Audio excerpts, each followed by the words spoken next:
Santiago Villa es uno de los periodistas de investigación más importantes de la región, un periodista varias veces condecorado con premios muy importantes. Ha escrito para diversos medios latinoamericanos durante décadas y actualmente vive en Colombia. Escribe una columna de opinión en el diario El Espectador y ha trabajado como corresponsal extranjero en Sudáfrica, China, Venezuela, Ecuador, entre otros países. Bueno, la historia viene a cuento porque Santiago Villa, quien además es miembro de la GIJN, que son las siglas en inglés, y que significa Red Global de Periodistas de Investigación, ha escrito un largo texto en defensa de Gustavo Gorriti. En realidad lo que hace es describir la trayectoria de Gorriti y lo que está pasando actualmente en el país. Este texto se publicó en inglés, ha sido traducido al español, se publicó el 4 de abril y dice: desde presidentes derrocados a múltiples arrestos y multas de miles de millones de dólares, el escándalo de Odebrecht tuvo un profundo impacto en América Latina. A lo largo y ancho de la región, partidos de todo el espectro político recibieron financiación para sus campañas por parte de la firma de construcción brasilera, que entre el 2005 y el 2014 ganó jugosos contratos desde México hasta Argentina. Pero, dice Villa, con los contratos vino la corrupción. Desde Brasil, donde se reveló que un negocio de lavado de automóviles se usaba como frente para lavar dinero, los investigadores comenzaron a enfocarse en contratos firmados por el gigante de la construcción y el escándalo saltó de una capital a otra.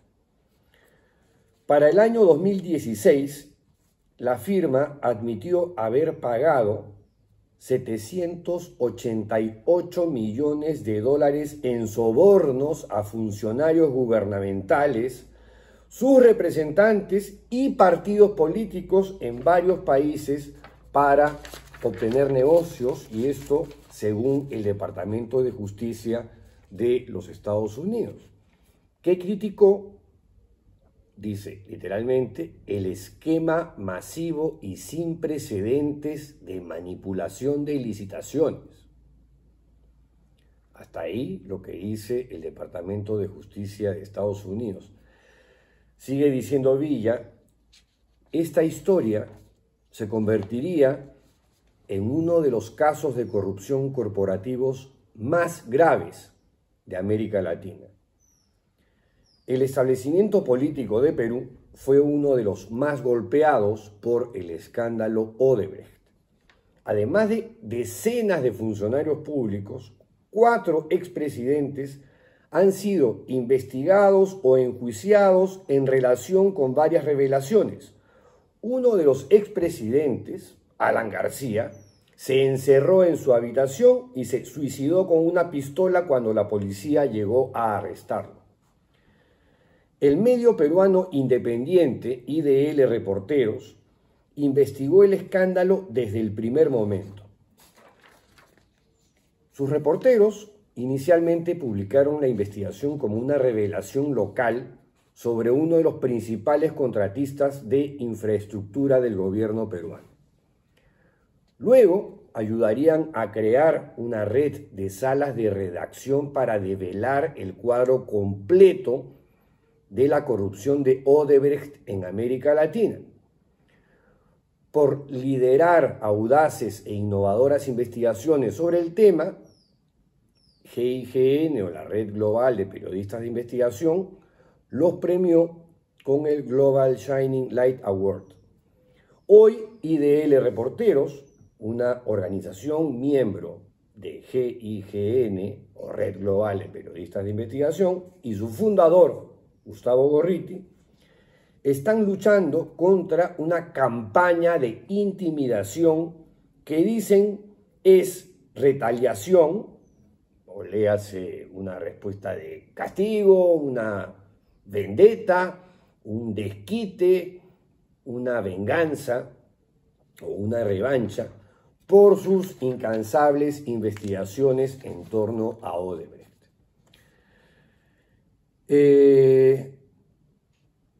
Gorriti ha dicho en esta nota, donde lo cita Santiago Villa, que ha habido reacciones hostiles, muy hostiles, en los 14 años de existencia de IDL Reporteros.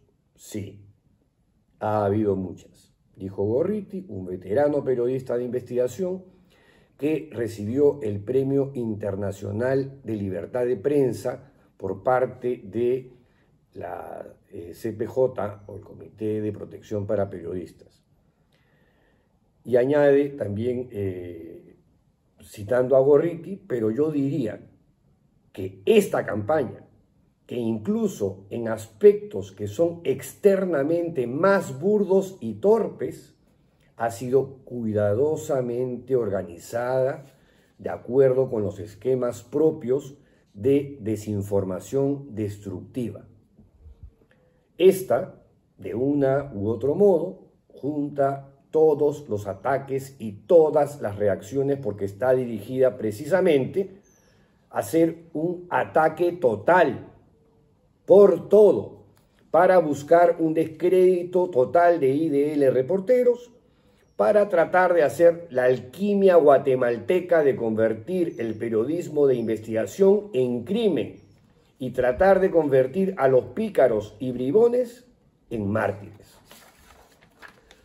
Hasta ahí la cita de Gustavo Gorriti, que consigna Santiago Villa en su texto.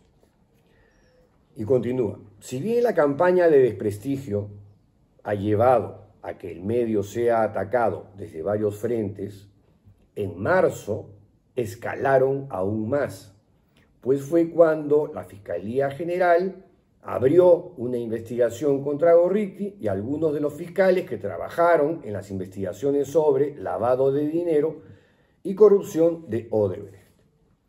La Fiscalía le ordenó entregar los números telefónicos empleados mientras Gorriti trabajó en estas investigaciones y solicitará a las plataformas de mensajes acceso a todas sus comunicaciones. Gorriti ahora enfrenta posibles cargos en 2 investigaciones distintas. En una, se le acusa de conspirar con fiscales anticorrupción en torno al caso Lava Jato. En la segunda, hay una acusación en investigación preliminar por inducir el suicidio de Alan García, entre otras acusaciones.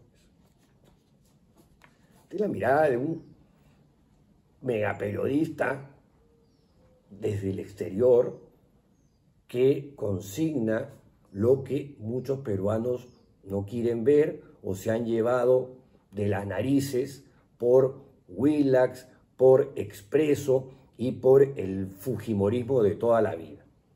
Continúo con el texto de Santiago Villa.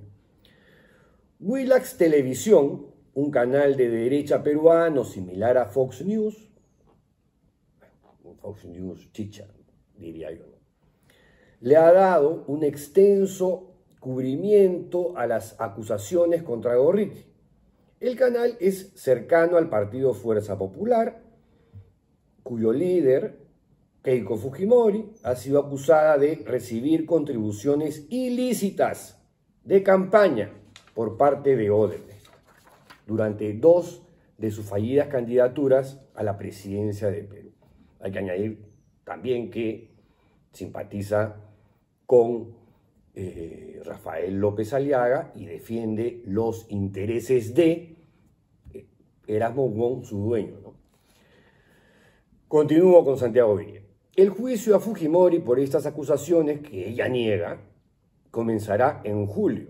La cercanía del juicio ha aumentado la presión sobre IDL Reporteros. Y aquí otra digresión, y es que hoy he visto un video que ha soltado Keiko Fujimori en su Twitter con una música melodramática y un speech preparadísimo, donde de forma alucinante cambia la historia y cuenta su antojadiza interpretación de los hechos que retuerce y voltea todo. En serio, ¿no? Con la mirada así de Hueleguizos, de Aguinaga, de Moyano y de todos los fujimoristas más emblemáticos en torno a una mesa, todos vestidos de naranja y blanco. Y prácticamente ella se vende como la heroína, ¿no es cierto? Y como decía el propio Gorriti, ahora los pícaros pretenden convertirse en héroes. Sigo con el texto de Santiago Villas. Recientemente, Gorriti también ha sido víctima de una campaña de desinformación en redes sociales con respecto a su diagnóstico de cáncer, acoso físico, y un grupo de manifestantes de ultraderecha rodeó y arrojó basura a la sede de IDL Reporteros. Los argumentos de las acusaciones llaman la atención por su estupidez, esto lo dice Gorriti, pero pese a ello conllevan la lógica de que están organizados para ataques masivos, de larga duración, que por su sola persistencia, repetición, etc., van creando un determinado estado de cosas. Este es el peor ataque, el que ha movilizado más recursos, el que se da durante más tiempo, y es esa la cuestión central. Hasta ahí la cita de Gustavo Gorriti. Continúa Santiago Villa. La situación, y en especial la amenaza de acciones legales contra Gorriti, han generado preocupación e indignación entre la prensa.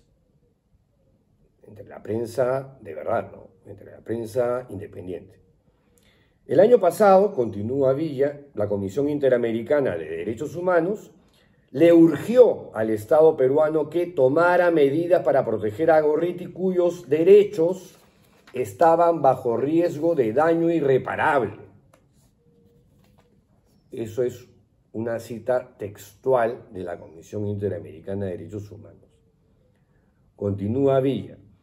A inicios del 2024, más de 80 periodistas de América Latina y Estados Unidos expresaron su apoyo a IDL Reporteros y Gorriti en una carta que también firmó la directora ejecutiva de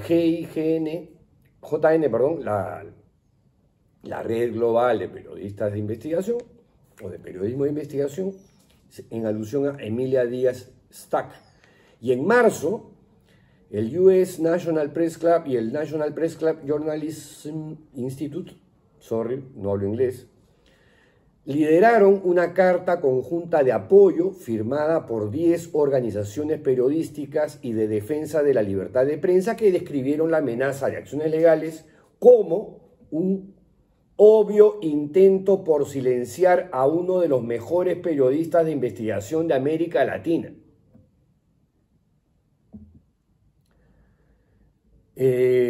Marcela Turati, que es otra periodista de renombre en la región, cofundadora de Quinto Elemento Lab, el medio mexicano más importante de investigación periodística, para los que no lo saben, ha dicho: es un héroe para mí y para muchos periodistas. En cada nueva campaña difamatoria que ha enfrentado, cuando le allanaron oficinas de IDL Reporteros e intentaron que revelara sus fuentes, cada vez que le arman insidiosas campañas por su trabajo, siempre sé que están queriendo que pague un costo por su oficio de periodismo de investigación. Algo que está más claro que el agua, que salta a la vista en una, pero que la campaña continúa a vista y paciencia de estas instituciones que de tutelares no tienen nada y que de Tecnopor un huevo, ¿no? Y que, nada, con su inacción y su indolencia ante el copamiento por el fujimorismo y las fuerzas de la ultraderecha, están llevando la democracia, la poca democracia que había en este país, al despeñadero. Eso es lo que está ocurriendo al permitir que la campaña contra Gustavo Gorriti continúe. Ojo, vuelvo al texto de Santiago Villa. Gorriti no es ningún novato a los riesgos del periodismo investigativo. Sus coberturas durante la década de 1980 se centraron en el violento conflicto armado entre el ejército peruano y grupos insurgentes de izquierda como Sendero Luminoso. Sendero, que es el nombre del libro que escribió Gustavo Gorriti sobre este grupo terrorista que puso en jaque al Perú, escrito durante una beca Nieman en los Estados Unidos, se considera por muchos como el recuento definitivo de la guerra. Y yo añadiría que fue el libro clave para comprender el fenómeno de Sendero Luminoso. Por eso, que ahora cuando terruquean a Gorriti, yo digo, ¿quiénes lo terruquean? Chiquillos de 16, 17 años, seguro que no tienen la más puta idea de lo que vivió el Perú entre la década de los 80 e inicios de los 90. O sea, alguien que combatió a Sendero Luminoso, que fue a cubrir a las zonas más rojas del país, ahora resulta que es terruco, porque se apela a la memoria corta de los peruanos, a esta suerte de amnesia colectiva. De verdad que hay que ser bien idiotas para asumir que Gustavo Gorriti es un rojo, es un terruco procomunista. Por Dios, de verdad. Por favor, piensen un poquito nomás. Regreso al texto de Santiago Villa, que está buenazo. Gorriti regresó al Perú justo cuando Alberto Fujimori, el padre de Keiko, fue elegido presidente e inició una brutal ofensiva contra Sendero Luminoso, utilizando escuadrones de la muerte y grupos paramilitares. Cuando Fujimori disolvió el Congreso en Perú y se convirtió en un dictador de facto, Gorriti comenzó a destapar una red de corrupción que rodeaba al entonces presidente, dirigida por el asesor presidencial de Fujimori, el espía y traficante de armas Vladimiro Montesinos, que también presumo que muchos se han olvidado, ¿no? Pero quien le pone los reflectores encima por primera vez a Vladimiro Montesinos fue Gustavo Gorriti desde la revista Caretas. O también se han olvidado de eso.